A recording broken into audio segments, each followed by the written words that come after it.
시편 55편 함께 보겠습니다. 시편 55편 좀 길지만 한 절씩 교독하겠습니다. 하나님이여 내 기도에 귀를 기울이시고 내가 간구할 때에 숨지 마소서. 내 기사 응답하소서. 내가 근심으로 편하지 못하여 탄식하오니 이는 원수의 소리와 악인의 압제 때문이라. 그들이 죄악을 내게 더하며 노하여 나를 핍박하나이다. 내가 아파하며 사망의 위협이 내게 이르렀도다. 두려움과 떨림이 내게 이르고 공포가 나를 덮었도다. 나는 말하기를 만일 내가 수리를 지내게 있다면 날아가서 편히 쉬리로다. 내가 멀리 날아가서 광야에 머무르리로다.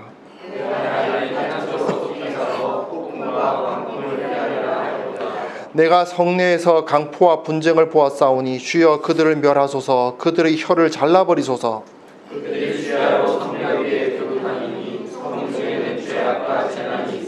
악독이 그 중에 있고 압박과 속임수가 그 거리를 떠나지 아니하도다.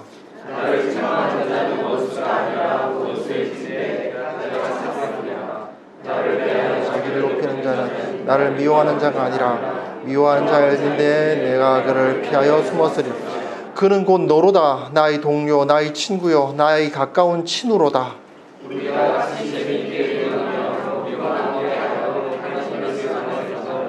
사망이 갑자기 그들에게 임하여 산채로 스올에 내려갈지어다. 이는 악독이 그들의 거처에 있고 그들 가운데 있음이로다. 여호와께서 나를 구원하시리로다. 저녁과 아침과 정오에 내가 근심하여 탄식하리니 여호와께서 내 소리를 들으시리로다.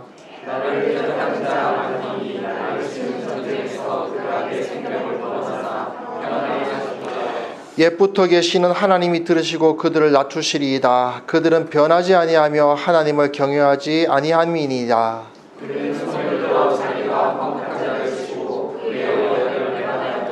그의 입은 우유 기름보다 미끄러우나 그의 마음은 전쟁이요 그의 말은 기름보다 유하나 실상은 뽑힌 칼이로다.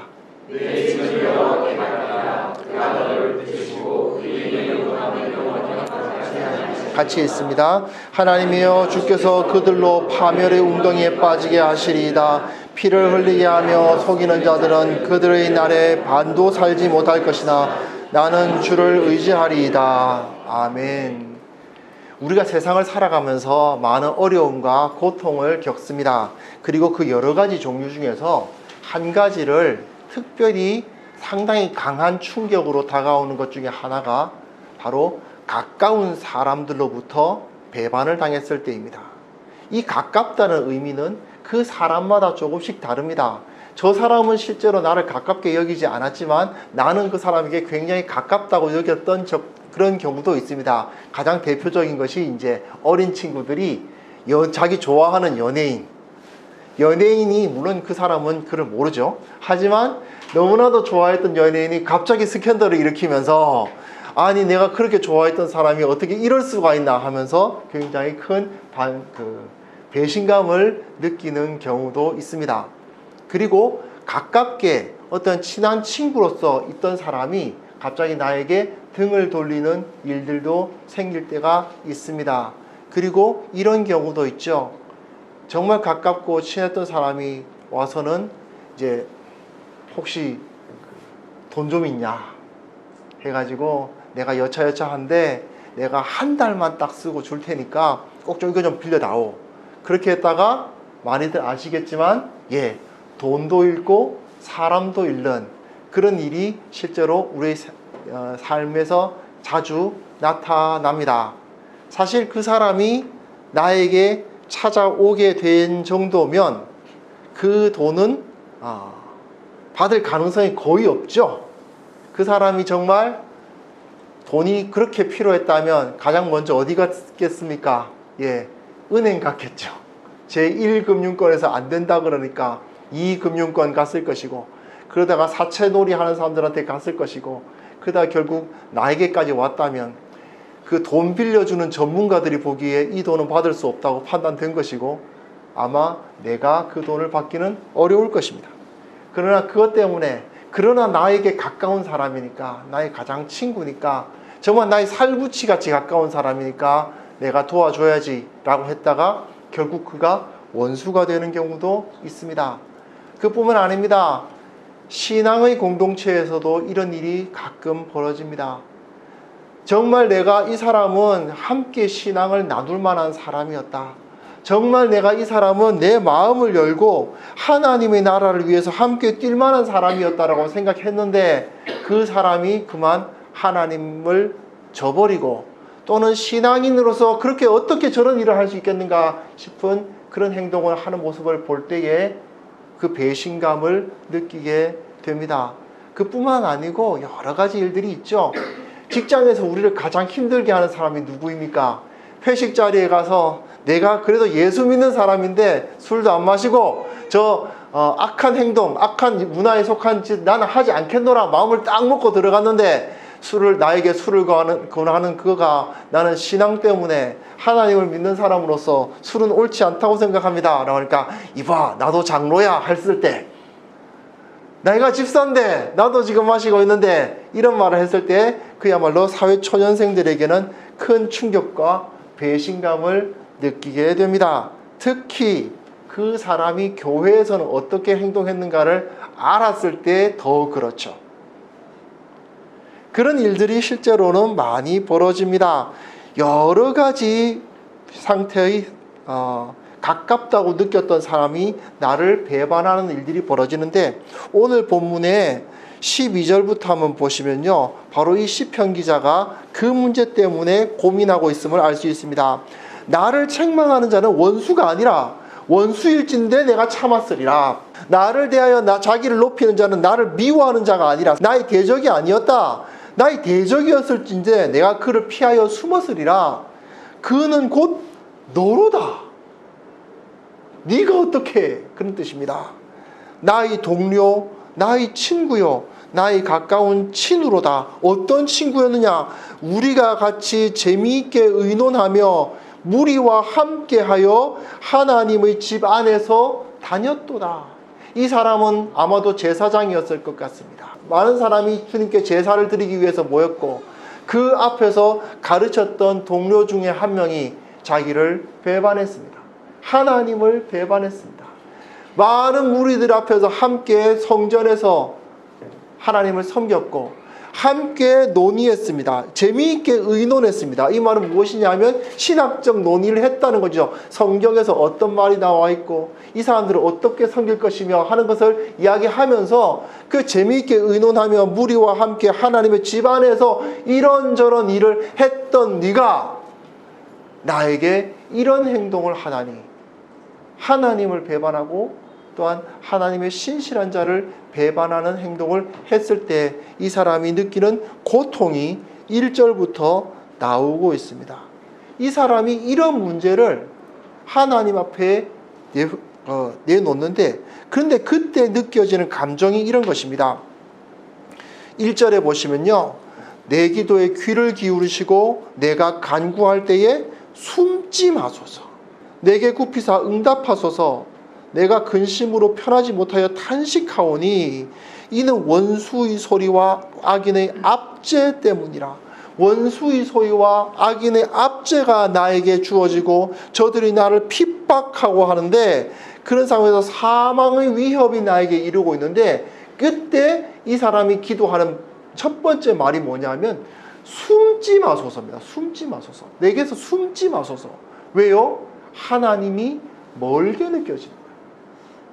어려운 일을 당했을 때 내가 정말 믿었던 사람이 나를 배반했을 때 내가 정말 그 사람은 그런 행동을 하지 않을 것이라 생각했는데 그 사람이 하나님으로부터 등을 돌렸을 때에 어떻게 이럴 수가 있는가라는 생각이 들면서 하나님께서 나에게 어떻게 이런 일을 행하시는가라는 생각이 들 때가 있습니다. 왜 하나님께서 이런 고통을 우리에게 나에게 주시는가라는 생각을 하게 됩니다.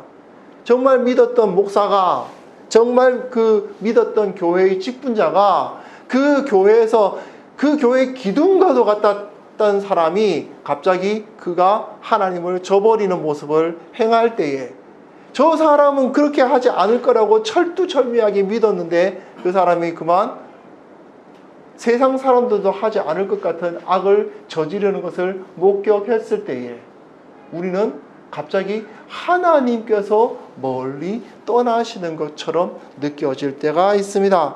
어떻게 하나님께서 저를 버렸단 말인가? 그러면서 느껴지는 것이 있죠. 5절입니다. 두려움과 떨림이 내게 이르고 공포가 나를 덮었도다. 아무 생각하기 싫습니다. 내가 비둘기같이 날개가 있다면 날아가서 편히 쉬리로다. 떠나버리고 싶습니다. 내가 멀리 날아가서 광야에 머무르리로다. 이 성 안에는 도저히 머무르고 있을 수가 없다. 그냥 나 혼자 있는 곳에 가버릴 테다. 어떻게 이 사람들이 이럴 수가 있단 말인가? 그런 생각을 하게 됩니다. 내가 나의 피난처로 속히 가서 폭풍과 광풍을 피하리라. 폭풍과 광풍이 나에게 몰아치고 있는 그 상황에서 이것을 다 내어버리고 지금까지 생각했던 것 다 저버리고 떠나버리고 싶습니다. 9절부터 보십시오. 9절에 보시면 내가 성내에서 강포와 분쟁을 보았습니다. 그들이 주야로 성벽 위로 두루 다닙니다. 주야로 성벽 위로 두루 다닌다는 것은 뭐냐면 그 성을 지키는 사람들이라는 뜻입니다. 그런데 성중에는 죄악과 재난이 가득하고 악독이 그들 중에 있고 압박과 속임수가 가득합니다. 안타깝게도 그들이 바로 어떤 사람들이냐? 나하고 가까웠던 사람들이고 내가 철저하게 믿었던 사람들이고 정말 저 사람이 나의 신앙의 동료라고 생각했던 사람들인데 그 사람들이 그런 행동을 하는 것입니다. 그럼 나는 도대체 여기 왜 있는가라는 생각이 들게 만드는 거죠. 이것이 바로 많은 경우에 내가 정말 믿었던 사람들이 나의 등을 치는 그런 느낌을 받을 때의 모습입니다. 사실은 여기서 답은 나와 있습니다. 이 사람이 느낌을 할 때 하나님께서 나에게 멀리 서시는 것 같고 나의 기도를 들어주시지 않는 것 같이 느껴지지만 사실은 지금까지 그가 잘못 생각하고 잘못된 태도를 가져왔다는 것을 발견할 수 있습니다. 무엇이냐? 그는 지금껏 그 사람과 가깝다고 생각해왔지만 사실은 그보다 더 가까운 분이 바로 하나님이셨던 것입니다. 하나님이 나에게 더 가까이 계셨고 하나님이 나하고 늘 가까이 계시기를 원하셨는데 정작 나와는 상당히 거리를 갖고 있었던 내 친구와는 내가 가깝다고 느끼고 언제 배반할지 모르고 언제 나를 버릴지 모르는 저 사람과 나는 가까운 존재라고 느끼고 그리고 한 번도 나를 버리지 않으시고 한 번도 나를 실망시키지 않으신 하나님은 멀다고 느껴지는 일들이 벌어지는 것입니다. 왜요? 내가 그만큼 가장 중요한 하나님께 집중하지 못했기 때문에 그런 일이 벌어집니다. 최근에 우리는 지금 전도서를 묵상하고 있습니다. 전도서를 가만히 한번 살펴보십시오. 헛되고 헛되며 헛되고 헛되니 모든 것이 헛되다라고 말했을 때 그 헛된 대상들이 무엇인지를 실제로는 나에게 매우 가깝고 내 삶 가운데 정말 영향력을 많이 주고 있다고 생각하는 것들 내가 의지하는 것들 아닙니까? 현대인들 중에서 돈을 의지하지 않는 사람들이 누가 있습니까? 내 예금 통장을 의지하지 않는 사람이 누가 있어요? 그 사람들은 이 예금 통장에 있는 이 숫자들이 크면 클수록 나는 안전하리라고 생각하면서 거기에 내 마음을 두고 내가 의뢰하고 그 가운데 있음을 가깝게 느껴오지 않습니까? 어떻게 보면 우리도 마찬가지 아니겠습니까? 그런데 실제로는 그것보다 하나님께서 나에게 더 가까우신데 그것은 헛된 것이며 거룩하신 하나님, 영원하신 하나님이 더 나에게 중요한 분이고 핵심 분이신데 그런데 그것을 생각하지 않는 것이죠. 그러다 보니 그 마음속에 무너지고 내 가까운 사람들, 이 사람들이 나의 기반이 된다고 생각했는데 그 기반이 무너진다고 생각했을 때 고통과 어려움과 그 가운데서 사실은 사람들이 떠났을 뿐이고 세상에 속한 것들이 떠났을 뿐인데 하나님이 멀리 떠나신다고 느끼는 그런 일들이 우리 가운데 벌어지는 것입니다. 그 가운데서 우리는 어떤 일들이 벌어지나요? 예, 혹시 이런 일을 겪어보셨는지 모르겠습니다. 세상 가운데서 의미를 잃어가기 시작할 때에 느껴지는 가장 큰 특징 중에 하나가 어떤 것이냐 하면요, 시간관념이 무너지는 것입니다. 하루는 정말 길어요. 하루가 끝나질 않습니다. 너무너무 힘들고 고통스럽습니다. 그런데 일주일은 금방금방 갑니다. 일주일은 금방 갑니다. 하루는 너무 힘들어요. 너무너무 길고, 어떤 이에게는 너무 지루해서 힘든 분도 있고, 너무 힘든 일들이 많아서 힘든 경우도 있는데, 일주일은 금방금방 갑니다. 한 달이 휙휙 지나갑니다. 1년이 휙휙 언제 지나갔는지 모르겠는데 그 하루는 너무나도 고통스럽게 안 갑니다. 혹시 그런 일을 겪어보셨습니까? 죽음의 수용소에서라는 책에 보면 그런 말이 나옵니다. 아우슈비츠에 갇혀있는 그 유대인들이 느끼는 현상이 바로 그런 것이었습니다. 하루하루의 그 고통, 그 지금 내 피부에 와닿는 시간은 정말 그 고통의 시간은 끝나지 않습니다. 계속해서 가는데 어느새 한 주, 어느새 한 달, 이렇게 시간은 정말 빨리 간다는 느낌이 듭니다. 벌써 나는 이곳에 한 달을 있었다. 벌써 나는 이곳에 1년을 있었다. 나의 무의미한 시간들은 엄청난 속도로 지나가는데 나에게 고통을 주는 시간들은 너무나도 천천히 지나가지 않고 끝까지 나와 함께 한다는 느낌을 받게 됩니다. 그것이 바로 이 시편 기자가 노래하는 상황인 거죠. 이런 상황에서 왜 이런 일이 벌어지는가? 예, 바로 사람이 의미를 잃기 때문입니다. 내 삶의 의미를 잃어가기 때문에 이런 일이 벌어집니다. 삶의 의미를 찾고 내가 무엇 때문에 살아가는가를 명확하게 아는 사람들은 이런 일을 겪지 않습니다. 그런데 그 삶의 의미가 흔들리기 시작하면 보통 이런 상황을 많이 겪는 사람들이 뭐냐면요, 어떤 사람들이냐면 그 재수생들 또는 취업준비생들, 도대체 눈앞에 뭐가 있을지 전혀 답은 없고 뭘 해보긴 하는데 답은 안 나오는 그런 상황에 있는 사람들이 이런 일들을 많이 겪습니다. 그 상황에서 그 의미를 찾지 못하는 이 상황에 시편 기자는 이것에 답을 주고 있습니다. 하나님의 말씀은 이걸 어떻게 행해야 되는지를 알게 됩니다. 그런데 그 답은 너무나도 목사들이 너무나도 뻔하게 할 것 같은 뻔한 말. 예, 22절입니다. 네 짐을 여호와께 맡기라 입니다. 내 짐을 여호와께 맡기는 것이 바로 이 문제를 해결하는 길이라고 기록되어 있습니다. 그런데요, 우리의 짐을 여호와께 맡기는 행동이 그냥 하나님께 맡깁니다 하고는 손을 놓는 것을 의미하지 않습니다. 그런 게 아니에요. 하나님께 맡기는 것은 오히려 다른 방법입니다. 16절을 한번 보시겠습니다. 16절부터 보시면요, 나는 하나님께 부르짖으리니 여호와께서 나를 구원하시리로다.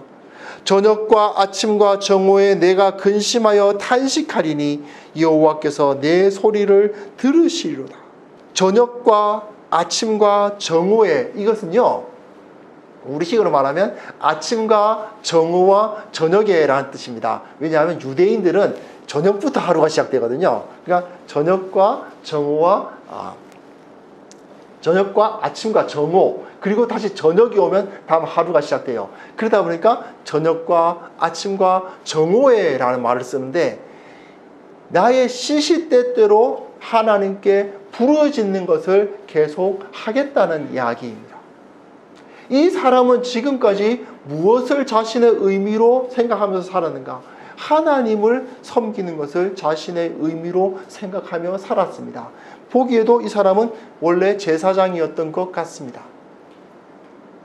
그런데 어떤 일을 당했는지 알지 못하지만 자신을 죽일 것과도 같은 고통 가운데 빠져 들어갔습니다. 나를 배신하는 사람들이 나를 나의 자리에서 밀어내고 있습니다. 내가 언제 죽임을 당할지 모르고 나의 자리를 빼앗기고 그리고 나를 비난하는 사람들에 의해서 내가 뒤싸여 있습니다. 가장 가까웠고 나의 동료라고 했던 자들이 내 등에 칼을 꽂고 그리고 나를 배신하였습니다. 정말 저 사람은 나를 도와줄 것이다.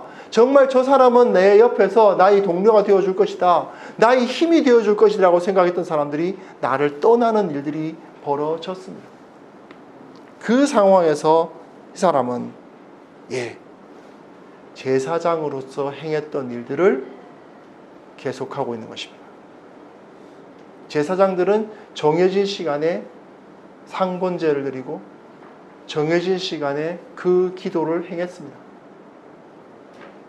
그는 지금 제사장의 자리를 빼앗겼을지도 모릅니다. 하지만 그는 여전히 그 일을 행하고 있습니다. 왜요? 그 사람은 하나님을 섬기는 것을 자기 사명으로 알았고 그 사명을 계속해서 감당해 왔기 때문입니다. 이 사람은 그 제사장의 역할을 감당하는 것이 제사장의 역할을 감당함으로써 거기서 봉급을 받으니까 하는 것이 아니었습니다. 그 사람, 내가 지금까지 제사장의 역할을 하는 이유는 그래야지 저 재물 중에서 어느 일부를 떼어서 내가 봉급을 받을 거 아닌가라는 생각 때문에 하는 것이 아니라는 것을, 그의 삶의 의미를 찾기 위해서 내가 행하던 그 일을 계속 해 나가겠다는 것입니다. 그것이 바로 하나님께 나의 모든 것을 맡기는 것입니다. 사실은 이 말씀은 저에게도 개인적으로는 굉장히 강력하게 다가왔던 말씀입니다. 왜냐하면 저도 실직을 해봤잖아요. 그러니까 그 일을 하다가 안 하게 됐습니다. 저는 그 일을 할 때에 성경을 묵상하고 그것에 대한 묵상되는 것을 정리하고 책을 만들어서 매달 출판하는 일을 했습니다. 성경을 묵상했고 하나님의 말씀은 이 세상을 변화시키고 사람의 영혼을 변화시키고 하나님의 가장 강력한 푸른 마르고 꽃은 시두나 하나님의 말씀은 영원히 서리라, 그 영원한 가치라고 믿고 그 일을 행한다고 생각했습니다. 그런데 갑자기 그 일을 하지 못하게 됐습니다. 이 시편 기자가 당한 일과 비슷한 그런 어려움으로 인해서 그 일을 감당하지 못하는 일이 벌어졌습니다. 그랬을 때에 저는 마음을 먹었습니다. 하나님의 말씀을 묵상하고 또한 그 하나님의 말씀을 가르치겠다. 저에게 배우러 오는 사람이 아무도 없음에도 불구하고 저는 그 말씀을 묵상하기로 했고 그 말씀을 가르치는 역할을 감당하기로 했습니다. 아무도 안 배우는데요. 그래서 제가 그 자리에서 나오게 된 2017년 1월 2일부터 저는 더 이상 그 사역을 하지 않는 사람이지만 그럼에도 불구하고 그 사역을 계속하기 시작했습니다. 매일 글을 썼습니다. 호세아 1장이었습니다. 2017년 1월 2일. 1월 1일이 주일이어서 말씀이 없었거든요. 그래서 1월 2일부터 말씀을 묵상했고 쓰기 시작했습니다. 그때 마음을 먹었습니다. 1000번은 해야지 라는 생각을 했습니다. 아직 1000번을 다 못했습니다. 하루, 이틀, 사흘, 가족들이 여행을 갔을 때에도 그것은 계속되었습니다. 지금까지 한 번도 빼먹은 적이 없습니다. 매일마다 나는 하나님의 말씀을 나에게 해석하고 말씀을 가르치고 말씀을 전달하는 일에 내가 사명을 받았다. 나는 그 일을 함으로써 월급을 받으려고 그 일을 했던 것이 아니다. 나는 그곳에 그 조직체에 들어가서 그곳에서 그 부목사 자리를 지키기 위해서 그 일을 했던 것이 아니다. 나는 하나님의 말씀을 해석하고 하나님의 말씀을 전달하고 정말 나의 기반이 된다고 생각했던 나의 사무실이나 또한 나와 함께 동역했던 여러 그 직원들 그리고 그 여러 가지 토론을 했던 집필자들을 다 떠나서 혼자 광야에 정말 비둘기가 날개치며 가듯이 광야에 버려진 것 같은 그런 상황에 처했다 하더라도 나는 하나님의 말씀을 알고 해석하고 적용하고 다른 사람들에게 가르치는 일을 하기 위해서 하나님께서 나를 세우셨다. 그 사실을 내가 잊지 않는다면 그렇다면 이 일을 한다. 쓰는데 가까운 사람들이 물어봅니다. 그걸 누가 볼까요? 글쎄 누가 볼지는 모르겠는데 다들 제가 보기에도 제가 그들의 입장에서도 이제 이해가 됩니다. 한심해 보였을 거예요. 분명히 한심해 보였을 것입니다. 기껏해야 어느 한 골방에 앉아서 오래된 노트북 컴퓨터 앞에 앉아서 그걸 치고 그것을 블로그에 올립니다. 누가 볼지는 알지 못합니다. 그러나 그 일을 계속했습니다. 계속해서 그 일을 했습니다. 왜? 저의 삶을, 저의 일을 하나님께 맡기기 위함. 나의 생각과 내가 이후에 어떻게 될 것인가가 중요한 것이 아니고 내가 하나님께로부터 받은 이 사명이 있으니 나는 이 사명을 하나님께 맡기기 위해서 나는 그 일을 행하고 있고 지금까지 행해오고 있습니다. 처음 생각이 1000번까지였는데 1000번을 하면 어떻게 할지 모르겠어요. 그 다음 어떻게 해야 될까요? 2000번까지 가야 될까요? 아니면 거기서 멈춰도 되는 걸까요? 어쨌든 제 목표는 처음에 1000번이었어요. 1000번이었는데 1000회까지 하고 난 다음에 다시 한번 생각해 보겠습니다. 여하튼 그 일을 계속해서 했고 그리고 아직까지 끝나지 않았으므로 계속 해 나가겠습니다. 이것이 바로 네 짐을 여호와께 맡기는 행동입니다. 너의 짐을 여호와께 맡기라. 그가 너를 붙드시고 의인의 요동함을 영원히 허락하지 아니하시리라 하셨던 그 하나님의 말씀을 믿는 행동입니다. 왜요? 그것이 의미 있는 것이기 때문에. 우리 주님께서는 어떠하셨을까요? 가장 가까운 자가 자기를 배신할 것을 알고 계셨습니다. 가룟 유다, 요한복음에 보시면 가룟 유다에게 그 떡을 찍어서 주시며 말씀하셨다고 되어 있어요. 12명의 남자들이 이렇게 자리를 잡으면 꽤 멀기 때문에 떡을 전달할 정도의 거리가 되려면 되게 가까운 자리에 앉아있던 사람입니다. 가룟 유다는 생각보다 예수님과 가까운 자리에 위치하고 있었음에 틀림이 없습니다. 그러나 주면서 너의 일을 하라. 그 너의 일이 예수님을 배반하는 일이 아니라 사도로서의 원래 일이었으면 좋았을 텐데 안타깝게도 그는 배반하는 자리로 떠나버렸습니다. 그럼에도 불구하고 예수님께서는 그 일을 계속하십니다. 사실은 나를 따라서 자기 십자가를 지고 나를 따르라 했던 그 제자들 중에서 아무도 예수님을 따르는 사람은 없었습니다. 홀로 가셨어야만 됐습니다. 모두 다 배신했고 모두 다 따라오지 않았고 모두 다 예수님으로부터 등을 돌렸으며 수제자라고 했던 베드로는 나는 그를 모른다. 나는 그를 모른다. 나는 그를 모른다.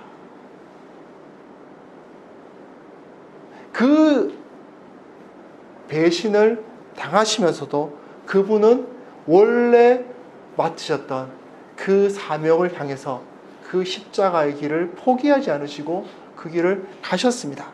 그것이 바로 예수님의 짐을 하나님께 맡기는 방식이었습니다. 여러분, 우리는 이 세상에서 배신당할 수 있습니다. 고통을 당할 수 있습니다. 그 고통이 정말 가까웠던 사람, 믿었던 사람이 등을 돌리는 일일지도 모릅니다. 그렇게까지는 아니라 하더라도 그래도 교회가 그럴 리는 없어 라고 생각했는데 교회가 교회답지 않은 모습들을 보이면서 어떻게 교회가 이럴 수 있는가 하는 그 탄식이 되게 만드는 사건들이 눈앞에 벌어지는 일들일 수도 있습니다. 내 친구가 나에게 손가락질을 하는 일이 벌어질 수도 있고요.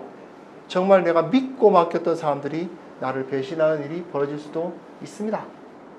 그 가운데 하나님께서 저들보다 가까웠다고 생각했던 저들보다 하나님께서 더 가까우셨다는 사실을 기억하십시오. 주님께서는 우리가 생각했던 것보다 훨씬 더 가까운 곳에 내 곁에 계십니다. 그리고 그분이 지금도 우리를 부르고 계십니다.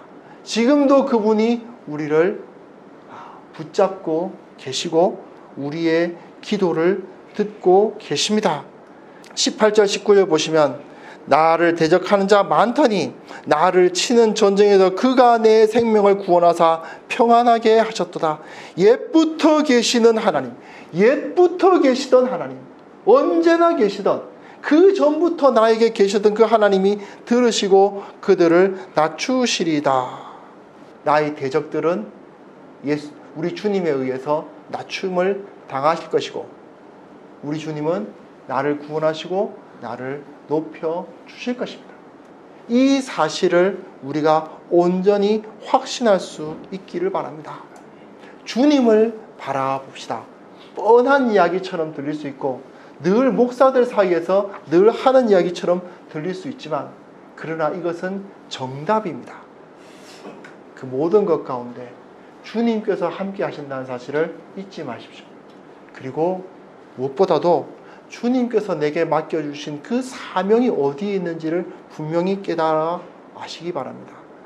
내가 그 사명을 받았다면 나는 주님을 위해서 예전에는 4만 부 나가는 거니까 전국에 나가는 4만 명을 대상으로 썼던 성경구상을 한 명이 읽는 나 혼자 또 내 아내 혼자 읽는 성경구상이 된다 하더라도 그것을 써나가는 것이 마땅하고 그것이 바로 내 일을 주님께 맡기는 일이듯이 주님께서는 우리에게 맡겨주신 사명이 있지 않습니까? 그 주님께서 맡기신 사명을 내 상황에서 어떠한 일이 있든지 놓지 아니하고 주님을 위해서 한 걸음 한 걸음 걸어 나가시기 바랍니다.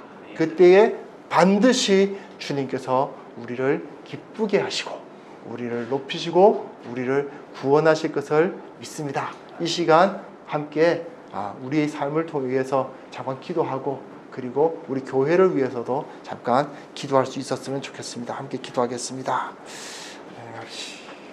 이 시간 우리 교회를 위해서 특별히 좀 기도해 주시기 바랍니다. 우리 교회가 처음에 우리가 생각했던 그 모습과는 다를 수 있고요. 그리고 내가 기대했던 것과는 다른 모습으로 나타났을 수 있습니다. 그러나 우리는 우리가 감당해야 할 그 사명을 감당할 것입니다. 정말 종교개혁 주간에 창립되었던 교회답게 이 땅에 정말 개혁된 교회가 교회 하나를 세우겠노라고 했던 그 비전을 우리는 꿈꾸면서 생각보다 작고 생각보다 약하고 생각보다 연약해 보이더라도 우리는 그 일을 향해서 한 걸음 한 걸음 걸어갈 것입니다. 나의 연약함과 사람의 연약함에도 불구하고 우리는 기도함으로써 나아갈 것입니다. 나를 도와주는 사람이 없고 우리를 도와주는 사람이 없다고 생각되더라도 우리는 주님께서 맡기신 그 사명을 감당해 나가기를 원합니다. 잠깐 자기 목소리로 기도하는 시간 갖겠습니다. 하나님 아버지, 함께하는 교회를 주님께서 불쌍히 여기시고 이 교회 가운데 계시며 이 교회를 이끄는 주인이 되어 주시옵소서. 우리가 우리의 짐을 주님께 맡깁니다. 주님께서 우리에게 맡겨주셨던 그 사명을 계속해서 감당함으로써 이 일을 이루어 가기를 원하오니 주님께서 일하시고 주님께서 우리를 사용하여 주옵소서. 예수님의 이름으로 기도합니다. 아멘.